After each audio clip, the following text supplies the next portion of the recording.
We ain't going to shout today, but we're going to learn something. Look at your neighbor and say, you're going to learn something. First thing you're going to learn is whether you're anointed or not. Hello.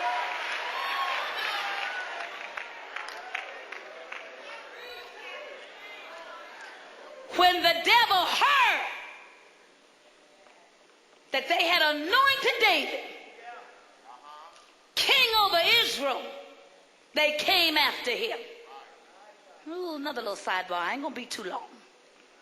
The devil likes anointed folk. Devil don't fool with nobody ain't anointed. You don't have no influence. You ain't causing nobody trouble. You're not busting up anything in the spirit. No, he don't bother with unanointed folk. The devil likes folk who are anointed. He don't even pay attention to gifted folk. He got plenty of gifted folks in his world. They just call them usher all them. I like to call some of these gospel singers.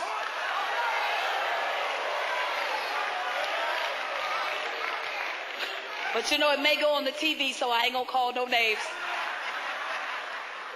But you know, there's a whole lot of them, I don't even understand them. Not only do I not understand what they say, I don't understand what they got on.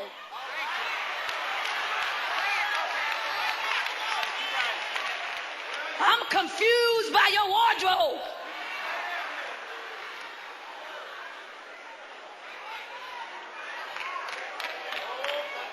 I went to the Stellars. I was just sitting in the audience. And when they got through with whatever that was they was doing, I told somebody, go get me some peanut butter crackers because I need to eat.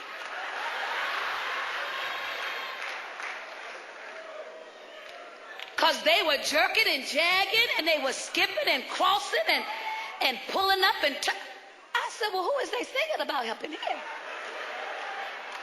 Because surely the Lord don't want this display.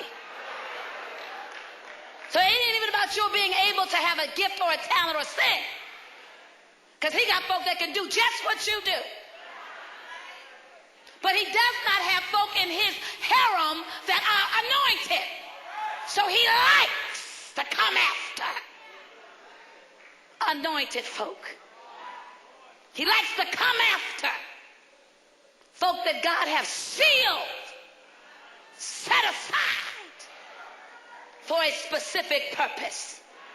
That's why when anointed people fall in Christendom, it goes worldwide. People in the barbershop, oh, did you hear about what happened to so-and-so? I was just reading the newspaper. They don't even know where your church is, but they heard that the preacher. Because the devil takes anointed folk and use their falls to display that there was never any reason God should have used them in the first place. Lord have mercy. That's why it is important that once you name the name of the Lord, you keep yourself together. Lord, help me in here. I dare you to slap your neighbor 5 and tell him, get it together. Keep yourself together. There's more at stake than your little world. You getting ready to bust up everything all of us is trying to do.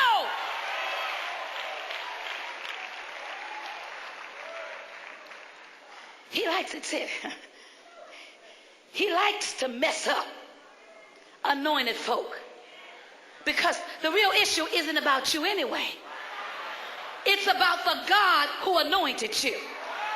That's who he's really coming after.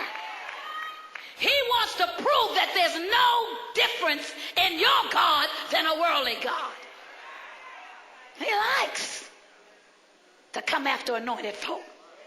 So before you go to praying about this next level of anointing, be sure you want to pay the price. Because when the enemy heard that they had anointed David, he came after him. And the moment the enemy feels that God is pushing you to a new place of power with him, he coming after you. Look at the text. When the Philistines heard that they had anointed David king over all of Israel, they set a trap for him in the valley. They set out to raid Israel in the valley. The valley is called Rephaim. Now, if you know anything about Rephaim, according to its historical setup, if the Philistines could have stopped David there, they would have cut him off from the rest of the tribes and all of his support. And that's what the enemy wants to do to you. He wants to set it up so that when he comes after you, if he succeeds in his raid, he'll cut you off. Just think about your own life. The moment you felt that you were getting stronger in God, you felt the strength of God rising up in you. You also felt alone, unappreciated, isolated, and battling by yourself. Because the idea is he can cut you off. So coming to church became a chore. Serving in ministry became tedious. Because he's trying to cut you off from fellowship and your source. So he set up strategically to cut David off from his support and from his comfort.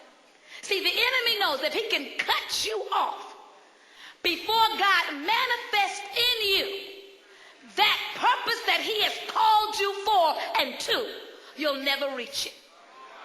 And the idea is to make it so rough and tough that you never reach that pinnacle that God has already designed for your life. He comes after him in the valley.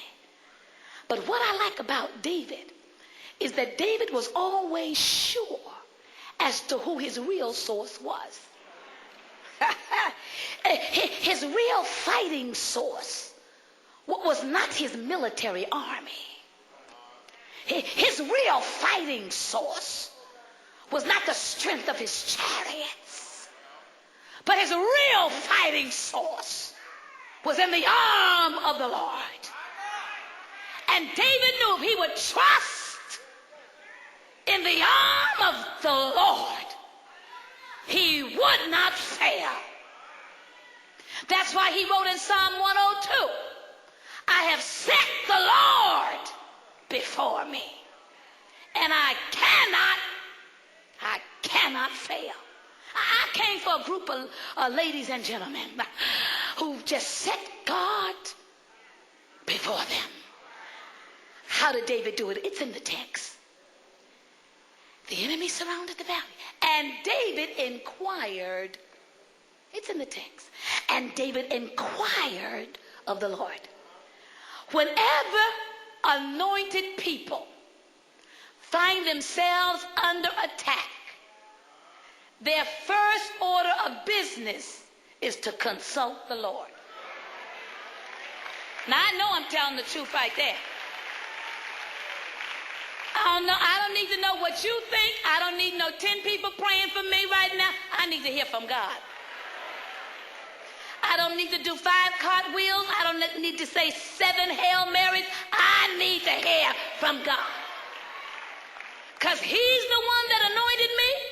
And if he anointed me, he got information that I need to know. He inquires of the Lord. What should I do? And that's my first point. When anointed people inquire of God, the first thing they understand is why they went to God in the first place. Because God can do something about it.